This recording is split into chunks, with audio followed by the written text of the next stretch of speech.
Hello and welcome to Genealogy Adventures. My name is Brian Sheffy. And I'm Danya Williams. How you guys doing today? It's a rainy, rainy day. It is, at least in the DMV area.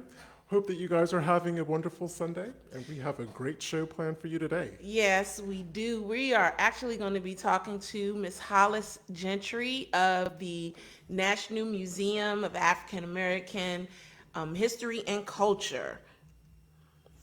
So, welcome to the show.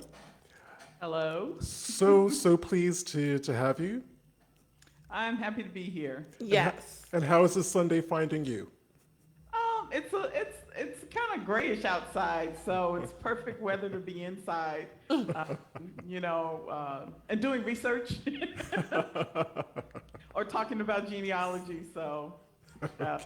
Which you know, is awesome. That's our life, right? That's just our life. Yes, we tend to live it 24/7. yeah. Oh, so if you would like to kind of speak a little bit about your background, and I know that both Donnie and I are fascinated about how you kind of came into the job that you have. I don't even know where to begin except to say that I, like most of us, started when I was a kid, and that stemmed from some questions that were asked when I was in elementary school. And I had this one ancestor that I was named after, and she fascinated me because she was allegedly descended from a tribe of Indians from Long Island, New York. My Oh, middle name is Lucretia. Her name is Lucretia. And furthermore, she was named after an abolitionist, Lucretia Mott. And she was this odd character, clairvoyant, everything else under the sun. And she lived to be about 98, and she died about 6 years before I was born. So there are a lot of stories that circulated and about her. And so I set out at an early age to try and find this connection. And by the time I was in junior high school, I used to visit the libraries with my mom. By the time I was in high school, that's around the time when Roots aired.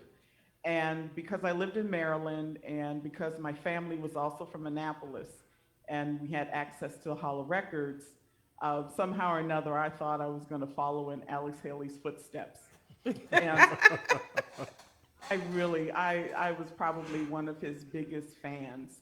And I started digging into the records, and I learned that he went to the National Archives. I was going to the National Archives in high school and through college, and just took over my life. Um, I had the good fortune to be in this area that had, the largest library complex in the world.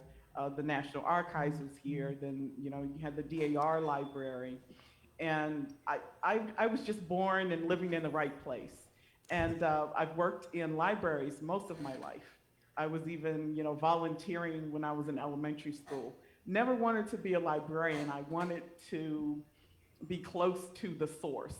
I always saw myself as in the capacity of working in libraries, sort of as a sort of employee kind of patron combined. And so I figured if I worked for a library, I would have access to all the behind the scenes uh, information I thought was there, like it was some kind of secret vault somewhere that had that. And what it helped me do was learn how to find things in libraries and conduct research. And so the library has always been my place, my foundation for research. And then I just branched out to archives and other places. How I got to the Smithsonian sort of is a long and winding process. But this is my second go round at the Smithsonian. I was there in the late 80s, early 90s, sort of at the beginning of some of the legislative efforts to really push for the foundation or founding of the museum. And I used to dream about working for that library. I said, if that museum ever becomes a reality, I want to be working at the library, and I want to go there to provide sort of extended, deeper research for the curatorial staff, because I understood how museums functioned. And I felt that if I worked in the library, I would be in the perfect position to assist them, to work with the public, in a reference capacity, and then also to be within walking distance of the National Archives, the Library of Congress, and DAR. I mean, this is a fantasy I had before I even knew where the museum was going to be located. Wow. So could you imagine actually working for a place and then during your lunch break, you Just get to the- kind of like go in, do a little bit of research? Just the whole thing. I mean, she just her whole fantasy, everything just you dreamed that. So we need to thank you for where it is and everything. And it's really funny because I mean I had it all laid out. I spent years before. This is the early years of the internet. Before the internet, before we had the database systems in the Smithsonian, trying to figure out where the African American collections were located, trying to locate the concentrations of the collections, the different artifacts, the different publications and things like that. And I come back, it's been, I think it's sort of a hiatus of 20 years. And the Smithsonian is like even greater than it was before. And now it's all connected digitally, or a good portion of it is connected digitally. So the things that I was doing by hand, you could do, with a click and Right. But I'm happy to see those developments because that means that we can really dig into these resources and connect them with our research. I mean, it's not an easy job, and I'm not going to try and pretend that it is, but most genealogists, I think, are very curious, and they're lifelong learners, and they're always willing to take the extra steps to figure out how to relate what they're doing to any other subject they encounter. And so, when you go down those rabbit holes, well, you have a lot of them at the Smithsonian, and I think that it's sort of, I can't say it was set up for us, but it sort of is the perfect environment for us to connect our own personal histories with the world. And so I'm really happy to be here. What I want to stress to you is, in coming to the Smithsonian for its resources, think mainly of your family history in the context of cultural history. And instead of thinking of it in terms of being able to easily access some of the content, and that you make it a very quick connection to your family history or your genealogy. There is so much at the Smithsonian to research. And I was stressing over this. It's like, I don't know how I'm going to be able to cover all this in a short amount of time, but I think primarily what's really important is to invite you to visit the Smithsonian online and just go wherever your curiosity takes you. Wow. Well, what you said was so true because my cousin Danya actually took me to the museum. That was my first visit. You'd already been a number Probably of times. 5 times before. So there we are. We're downstairs, motoring along, taking it all in. Literally turn a corner, and then there was the exhibition for Thomas Jefferson and Sally Hemings, who are my people. Kind of wasn't expecting it, and but it was really moving to kind of see it the way that it was done. So that was my kind of personal connection to that. So before I start asking the first question about the library, you're getting a lot of love from our audience. Yes, that's what I wanted to get into. Just real quick before we even go there, you have a lot of family, not necessarily family, but people you've helped, other genealogists. They're all just wishing you, just saying, hey, Hollis. You had one guy from, this is actually a lady from Canada, Brampton, Ontario, Canada. Greetings to Hollis, who helped me pull the full military records for Dr. Anderson Ruffin. Dr. Anderson Ruffin Abbott, first African-Canadian doctor who was a surgeon during the Civil War. So they wanted to, I felt like I needed to tell them to say hi to you for them. So the first thing that I wanted to ask you is, there seems to be, there's not a direct correlation between being a librarian or a genealogist, or being a genealogist and a librarian. But I do, in the years that I've been doing my research, I have noticed an overlap. And we get a lot of questions about, oh, how can I turn genealogy into a profession? And I don't think most people think librarian would be a route to go. See, I'm a specialist. I'm an information specialist, not a traditional librarian. And ironically, it's librarians who are partly responsible for the creation or establishment of Ancestry. The founders were looking for a business. They were consolidating printed known material. And they were going around to libraries selling these, I don't know if you remember back in the day where they had the microfilm and microfiche. And they went around to libraries trying to sell the material. And several of the librarians said, well, you know what? I think the area that you would really do a whole lot better in is genealogy, because we have tons of people coming to our libraries. And if you focused on genealogy and packaging materials for that, I think you'll do very well. And and of course they were correct, because they knew their patrons, they knew who were visiting their libraries. But the correlation or the connection to libraries in the genealogy field, I think it's something that has evolved over time. I mean, I saw it clearly as a young user that the libraries, that pathway led easily to my research needs. It's like I needed to understand who librarians were and what they did and how they could help me. And I was putting in requests for interlibrary loans in high school. So they started me on my path. And there are also, you'll find local libraries having the genealogy and history rooms and that sort of thing, or the vertical file collection. So librarians have always, I think probably from the beginning of their founding in this country, been sort of in tune with genealogical research. So it's sort of a natural connection. What's happening in the field now is that genealogy is exploding everywhere. It's like there's so many different businesses that are emerging in ways that you wouldn't normally think. Libraries were traditionally the place where everyone went for research, and then if you were really an expert researcher, you might venture out to a museum or an archive or historical society. But I think libraries have always welcomed genealogists. They've always welcomed people who are interested in history, local history, personal history.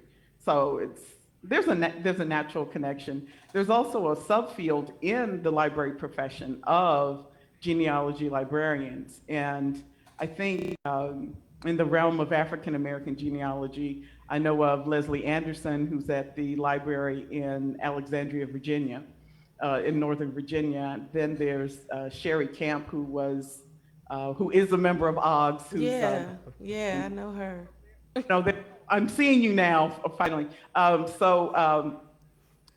there are a lot of other librarians who I can't rattle their names off the top of my head, but in the African American genealogy field and in the larger genealogy field. You see an example of that, of course, in Salt Lake City. Then you see Kurt Witcher out in Indiana. That guy is just like, he's phenomenal in terms of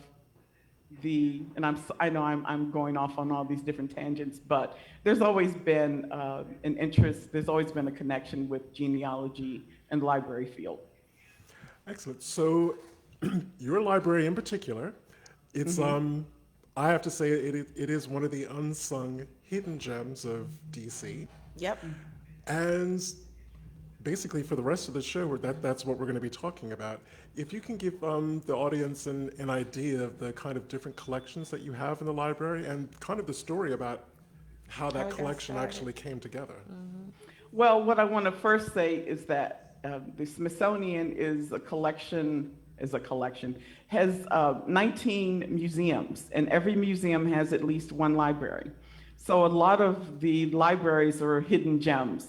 We support the research of the curatorial staff, our fellows and interns, and then other researchers. We have a lot of people who are specialists and experts in fields that I can't even pronounce half. I mean, it's like you're just discovering it, and then you realize there's an expert for that.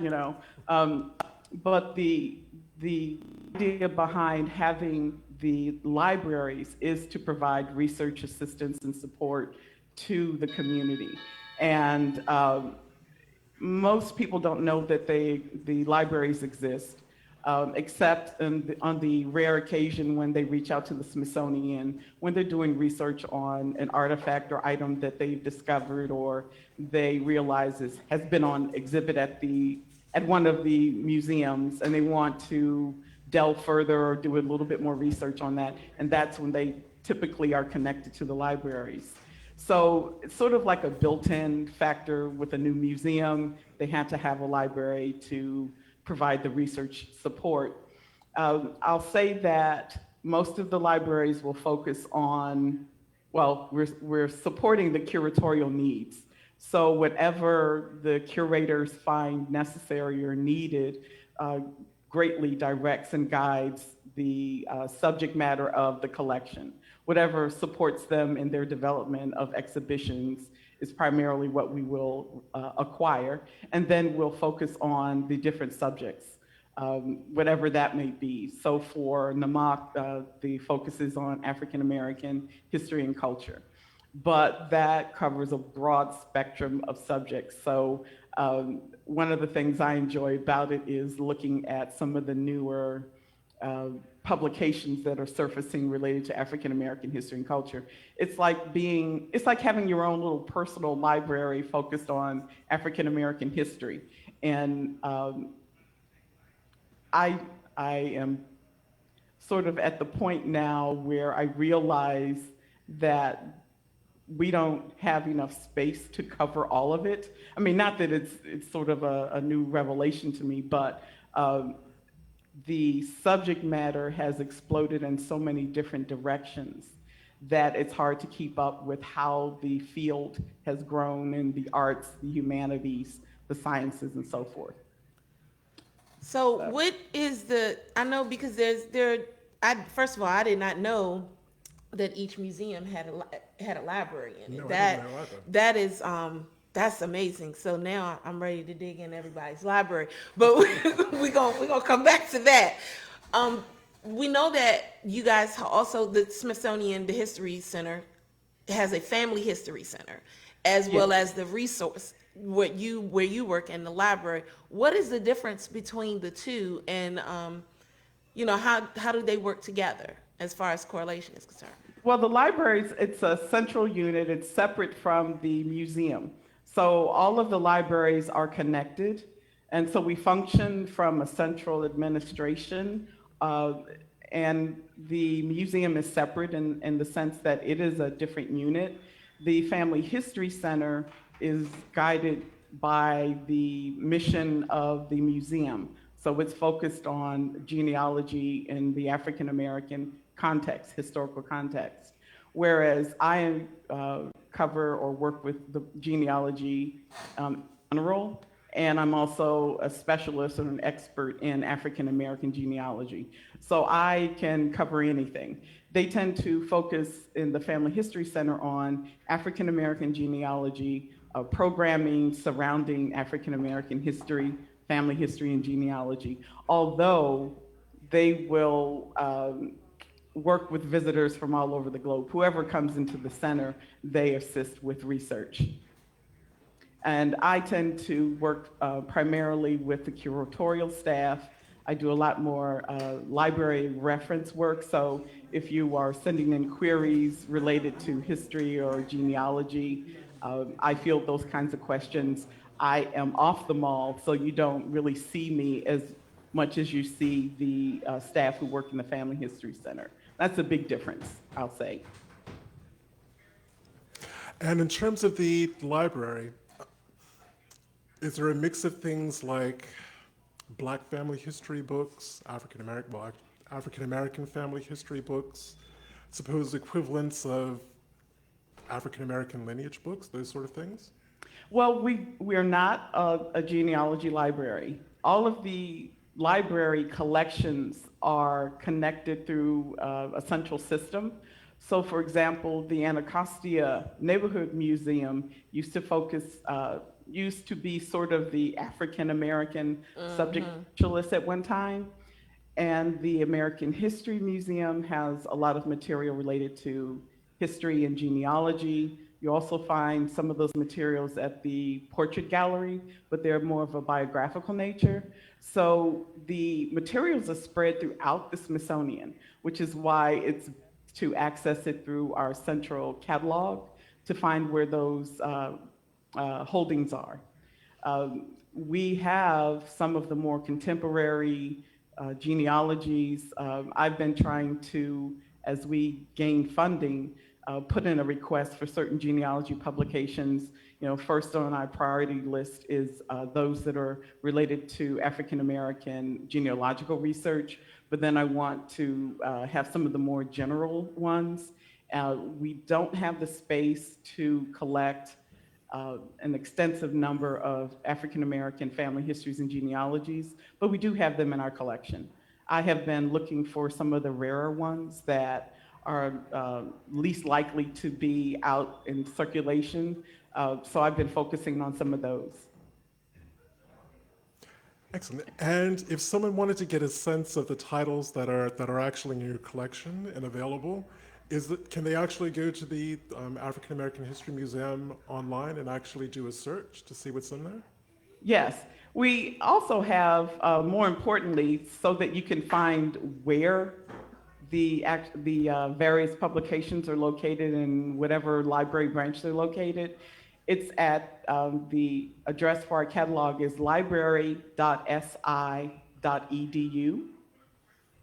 And you can plug in genealogy, African American genealogy, the different subject headings, family history, or what have you, and it will give you the results and tell you where the library is located.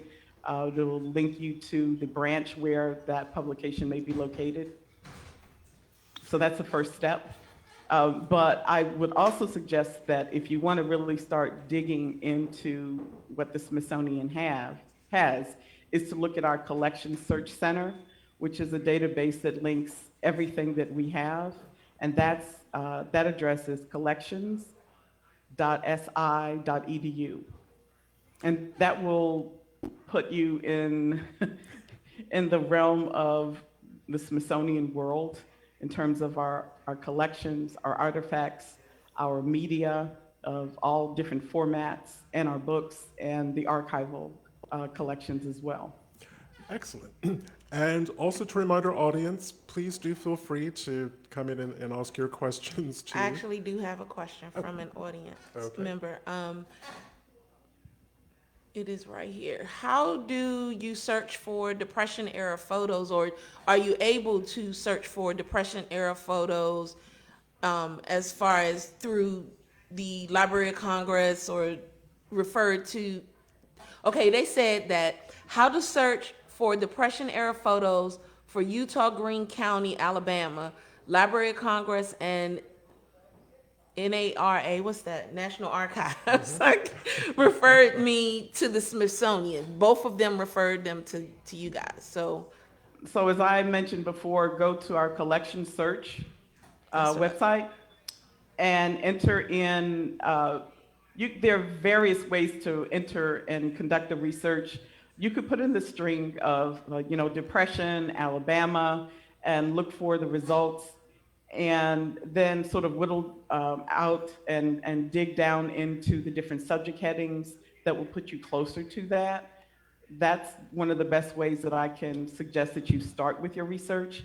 You may be very well overwhelmed by the number of hits that you receive, but if you focus on the chronological era, and then you focus geographically, that will provide you with a narrower number of research results.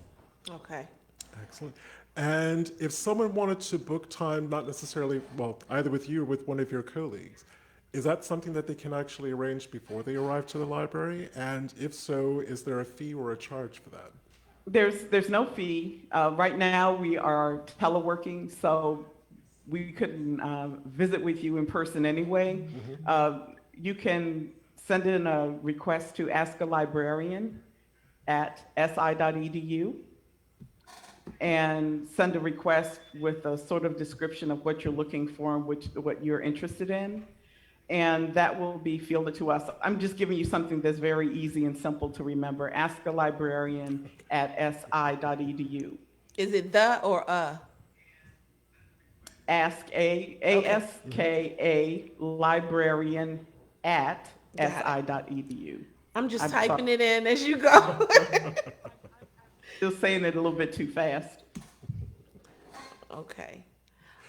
So I would interrupt real quick. We're having some type of technical for some people. They're not able to see her.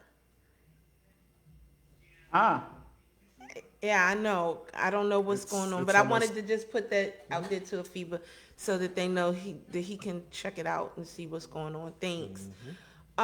So my next question, you transitioned from the DAR to the Smithsonian. How was that transition different as far as going from one place to the other? Because I now work at the DAR in the same place that you was working and in the same area. So, how did it make your transition different? well, see, as I mentioned earlier, I've worked in libraries most of my life. So I've worked in special libraries, I've worked in university libraries, law library, I've worked for NIH, some societies. So I've even worked at a seminary.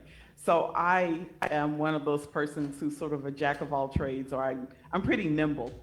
And when I went to DAR, I already had experience working at the National Archives. I'm sorry, at the Smithsonian, and spending a lot of time at the National Archives. So, my day-to-day reality was the National Archives, the Smithsonian, the Library of Congress. My life, my day, from morning till evening, has always been in a library and environment. The DAR is a special library focused on genealogy and local history. So that's sort of a high concentration of a certain type of collection of materials. And I worked on the library side at one point, then I worked on the genealogy side at one point. And so when I went to the Smithsonian, I was already familiar with its system and I already knew how it functioned. So the transition was easy in one sense because I even saw familiar faces.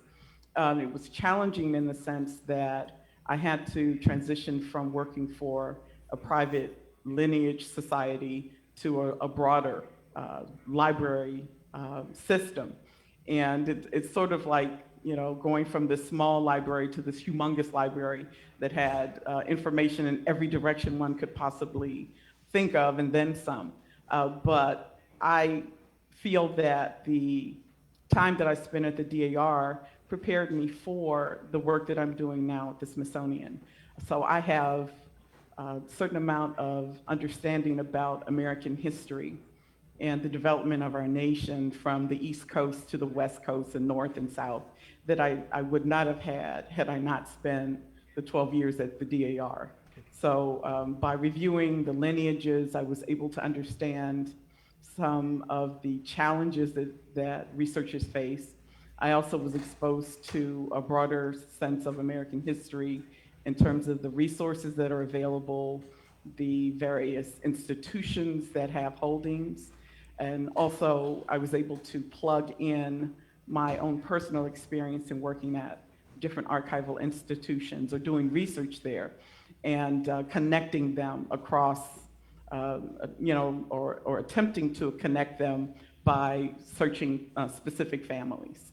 So the transition wasn't as hard as one might think because I was very well prepared. And remember now, I dreamt that job into being. You did more than dreamt that job. You did everything. You're the reason why the African American Museum is where it is. Because you guys, for those that don't know, the proximity of everything that she fantasized about is literally right where she's talking about. It is all walking distance. I work at the DAR and I am not a block away from the library. Then the Library of Congress, well, from the Smithsonian. Then the Library of Congress, the archives, everything is literally right there. She did more than fantasize it. She brought it to life. So, I mean, at this point, I am thanking you um, for that whole. You brought it to fruition. You did all of that. Well, I have two excellent follow-up questions Yes. to that, to exactly what you were speaking on. First is from Mary Elliott. Would you please speak to the role of scholarly publications in assisting with genealogical research? Oh, this is an area where this is sort of where I dwell. And I will say that probably unlike a lot of genealogists, those who influenced me most in the early years were the scholars who were breaking new grounds in areas, asking questions about African American history and culture. I'm talking about the historians of I'll say the 70s through the 90s. They began to ask questions once they were able to really dig into the archive to uncover records that had been ignored previously. I credit the scholars at the University of Maryland, College Park, the Freedmen and Southern Society Project, scholars like Herbert Gutman, of course, John Hope Franklin and Franklin E. Frazier, and all of these scholars who were asking questions that others had not thought to ask or didn't believe could be asked because they didn't believe that these record sources existed. And then once they started digging into the archive, they found all sorts of examples about African American history and culture that really contradicted everything that had been written about them prior to that period, the 60s and earlier, the 50s and earlier. And I am seeing now with the increased access to the archive, to records, that historians are beginning to ask newer questions, but they're not only simply asking the questions, they're beginning to develop these humongous, massive projects in digital humanities where they're getting funding to go in and gather these large groups of records and to create these data sets to begin to ask these questions. And because they're dealing with people, they cannot avoid dealing with genealogy and family history.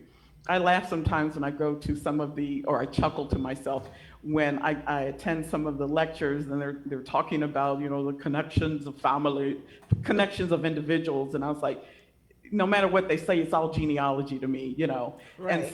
And so there is more of a collaborative process that's taking place now between scholars and genealogists. The historians are beginning to understand that we master research techniques for locating individuals and putting them in the context of families and communities and larger groupings that they don't necessarily know how to do or have the time to really drill down to the individual level. So there has come, I think, a greater appreciation for the work that we do. And they're beginning to understand the context that we're examining and that they're beginning to understand that there's an overlay. So I'm seeing more growth and development in both fields as a result of it. So, I mean, we all have our reference collections, the latest whatever comes out, and, we're recommending it to others. You got to read so-and-so, the latest history of whatever. And so the scholars are coming to our resources, to our web pages, to our websites, to our historical societies, to our genealogical societies, or to experts in the field for references to help them understand some of the research that they're conducting.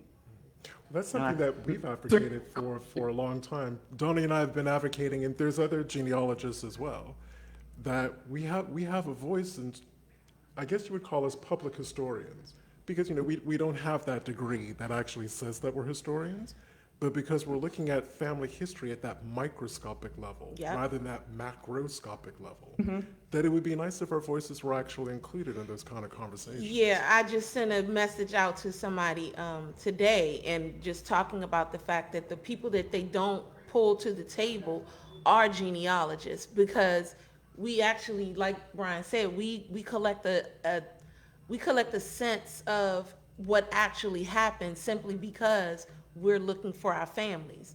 And when we're looking for our families, I don't know about anybody else, but I get transported. And I'm actually seeing and feeling and knowing what they have gone through, what they're experiencing during that time period. So I can give a little bit more information from a personal level because I've actually found it and found proof of what that person has gone through. So to not hear my voice or your voice or Brian's voice or any genealogist's voice at the table, that's starting to bother me a little bit because we're just not, we're not included. But here's the thing: we have voices, Yeah. and you have to also understand that a lot of historians, just like we spend a lot of our time researching. We spend a lot of our time asking questions. Spend a lot of our time trying to find the answers to those questions. The historians are no different. You have to take a bit of time to step back and look at their profession, look at the challenges that they face, and understand where they're coming from. Genealogists differ because we'll talk to anybody if we think they have the information that we're looking for. We don't have certain types of barriers to our research. You have to go and gather the information and analyze it to see if it's relevant to your research, if it's valid enough for you to use. But the historians have a certain process that they have to look to, and they don't necessarily, it's not that they're ignoring us, but sometimes they're not aware of our existence, our specific existence, that may be relevant to their research. But I do think that the newer, when I say newer, crop of genealogists, historians, I call them genealogy historians because find their backstory. You hear that they had an interest at some point, but I'm thinking that some of the younger scholars are actually looking to our resources because they're also looking at their own personal history. And so I think that you're beginning to see a change in both of what we're doing and what historians are doing. There isn't, the line that used to divide us is beginning to change or thin, or there's some dots there rather than having a solid line. Some of the more innovative, when I say innovative, those who are working in digital humanities are turning to sources like Ancestry and Family Search. Yes. And realizing that, we're looking at the same sources, but for different purposes. And so they're becoming more aware of some of the things that we're looking at, but their scope is broader than an individual or a family or one community. So I think in the coming years, we're going to just see so many new discoveries. And it's one of the reasons why I'm really thrilled to be at the Smithsonian, because we have this one massive project that we're working on, which is to transcribe the records of the Freedmen's Bureau. I'm excited about it because those records have a wealth of information. I know you've had other guests on your show talk about it, but once we have transcribed those records, we'll be able to start asking new questions, and then we'll have the data to begin to look at what is revealed in those records, and then try to have a better understanding of what actually transpired. A lot of Americans don't really think about the Reconstruction era. We have those who focus on the Civil War era, and then some part later in the 20th century, and they kind of skip over Reconstruction. They skip over what actually transpired. How did this country reunite? How did we establish ourselves? Who was really involved and what did they really do? Yes. I'm excited about that as a project, but I'm also excited in terms of what discoveries everyone's going to make and how we can connect them to other record sources. So That's I'm fascinating. sitting That's here, fascinating. trying to figure out how I'm going to clone myself to do all the other things. Well, I have a speculation about perhaps why that period's not covered as well as it could be, and we both share the I same mean, belief. we share the same feeling when it comes to that. We feel as though it was people were shocked that a goodly portion of our people achieved what they achieved In such a short period of time. yeah, record speed. Yeah, it scared them. And That's just how I look at it. I mean, this crowd knows me, and it scared them. I really feel like the Reconstruction period scared the bejesus out of those that were looking at us, because they were like, well, wait a minute, they just came out of slavery. So how is it that they can become doctors, become lawyers, become politicians, senators, local, just everything? How can you build a school? How can you educate? Just all of these things that we ended up doing within that short period of time of the Reconstruction era, that it was just mind blowing, and they were like, no, we need to put the brakes on this right now, and they slowed it up. But there are so many different ways of looking at that period. There's so many different ways of looking at slavery. We still don't understand slavery. Really, when you start to, as I've been looking at a lot of other researchers and the discoveries that they're making, there was a multitude of forms of slavery. There are certain regions where it was practiced at different times. And, on the individual level, I'm sure you found in your own personal research different types of slavery that was, practiced. The negotiations, the kind of understandings that went on with the people who were enslaved and the people who enslaved them. We're standing now at a point with DNA to begin to understand all of those complicated relationships. Yes. And it's very difficult to deal with.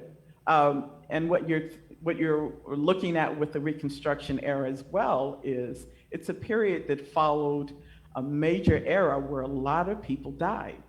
So they grieved for a very long time. There was a loss of life due to war.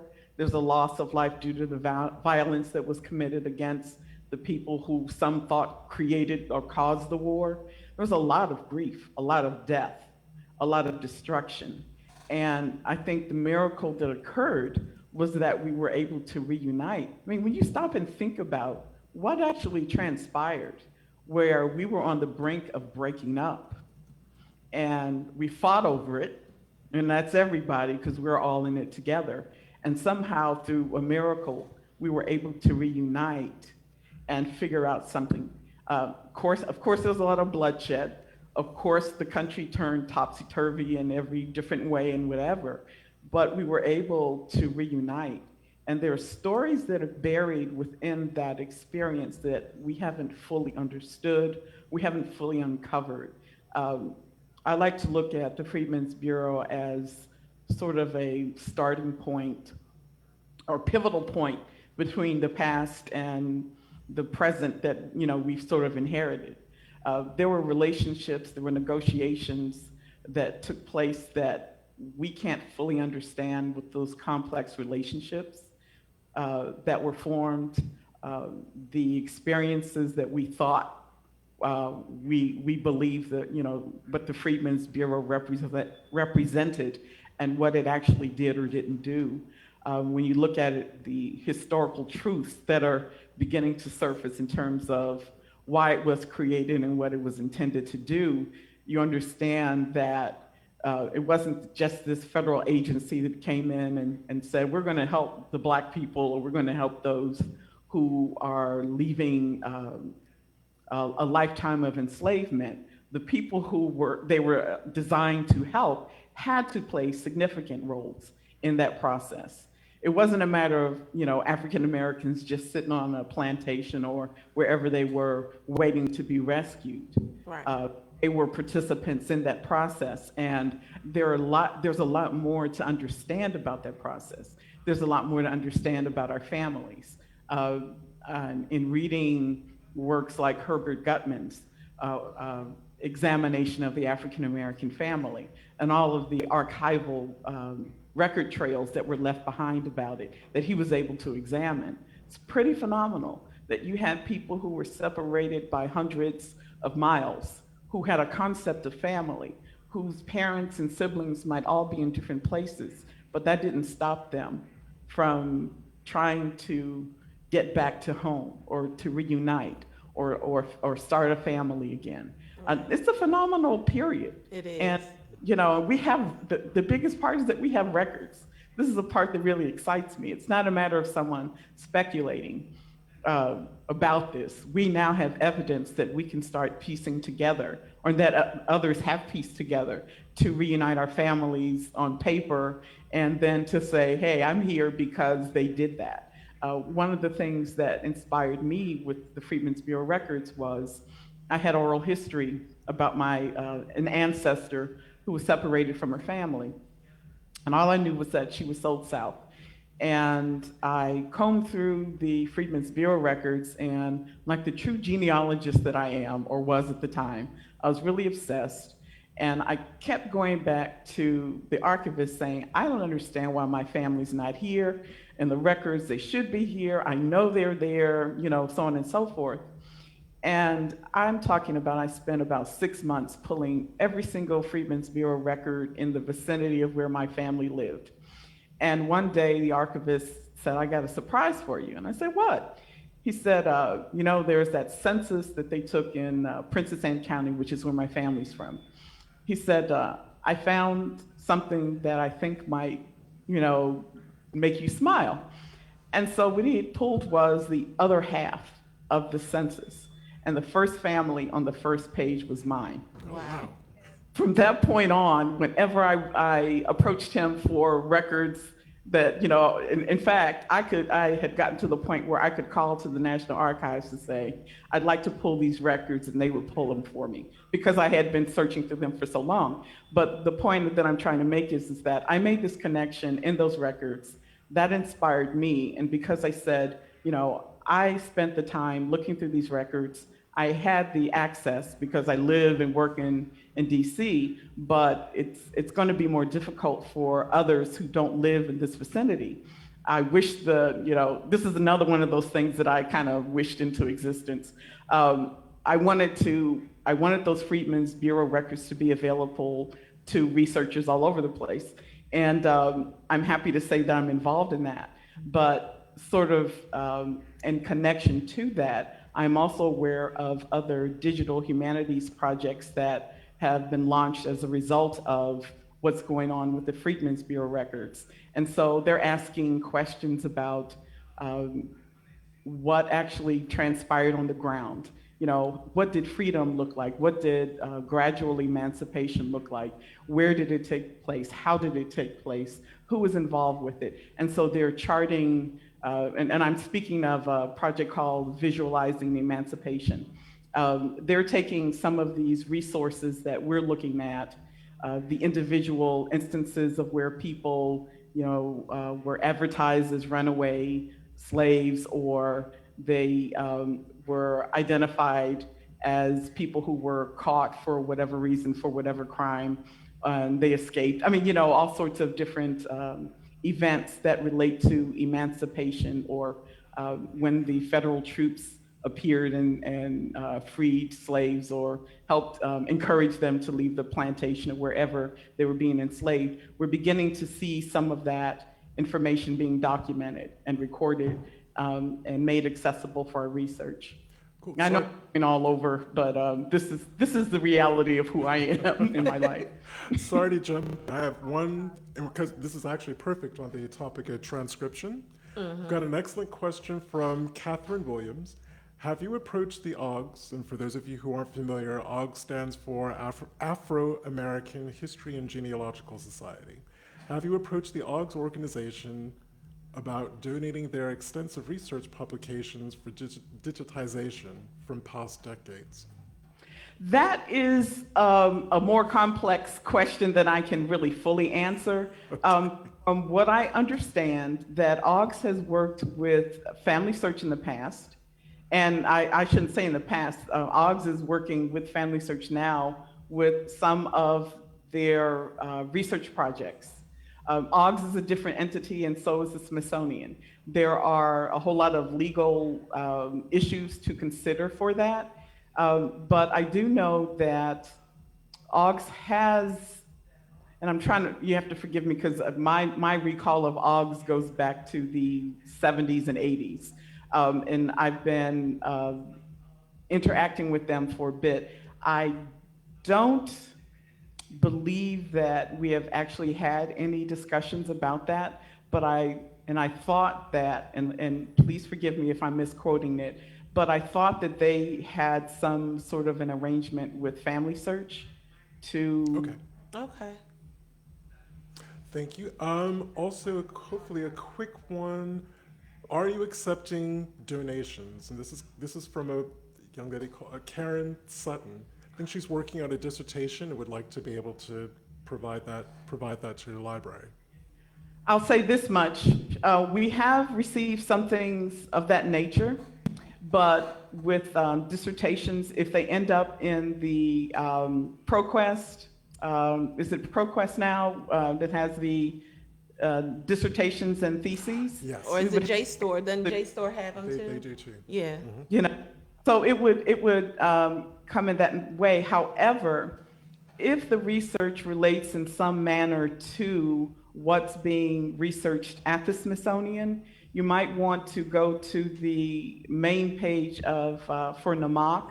There's a section that where you can send your query regarding a potential donation, and what happens is a staff person will send that out to the curator who's responsible for that subject area.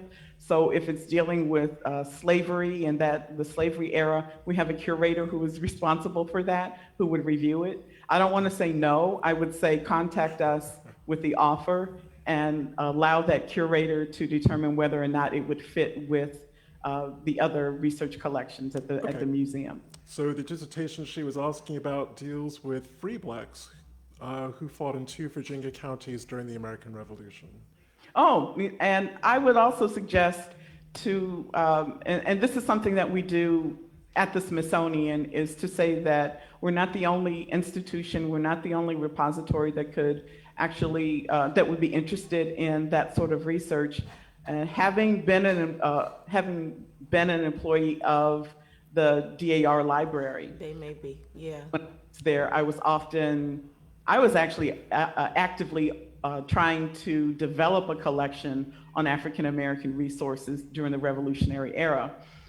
So I know that there is an existing collection there that you might want to add that as well to the DA, because when I was there, I worked on the book Forgotten Patriots, and I was one of the principal researchers who was gathering material for African American and Native American patriots. So I know that it would definitely fit in that collection. Yeah, And I was getting ready to tell her that she could go to the DAR because they do, because of that specific collection that you're speaking about. So And here's what I want you to also understand, and I recommend to anyone who wants to offer their writing or some items to a specific institution. If one institution is not able to accept it, don't hesitate to ask for a recommendation of where else one thinks that they should possibly offer it for donation. Because sometimes we have an understanding of other collections where we think that it might fit in. I do an extensive amount of research at the Library of Congress, the DAR, the National Archives, and some other libraries. So, consider those other institutions as well. Okay, thank you for that. Sharon McAllister, yes, you can watch our episodes on demand either here on Facebook under the videos tab, or they're uploaded every Monday to YouTube. I actually answered her. I also want to remind you, please send emails to us if you have questions, because I know we never have enough time to cover all of the material that was in my mind and your mind about what we were going to discuss. You can send it to askalibrarian@si.edu. I put it in. I saw the thing. We already had it, because you had a lot of questions. I've got a quick one. Brenda, to answer your question, I've got 2 chapters on doing local history search in my book, Practical Genealogy, 50 Simple Steps to Researching Your Family. It's available online everywhere, and if you Google that, there's loads of information online about that too for free. You don't necessarily have to buy my book. So can I think too about you all? I'm really glad to see the work that you're doing. We need lots of case studies, We need ones that are as massive as the projects that you're working on. We need loads of examples to present case studies of some of the challenges that one faces in research. So I applaud you for that, and I applaud you for this platform. I'm like really thrilled to see this.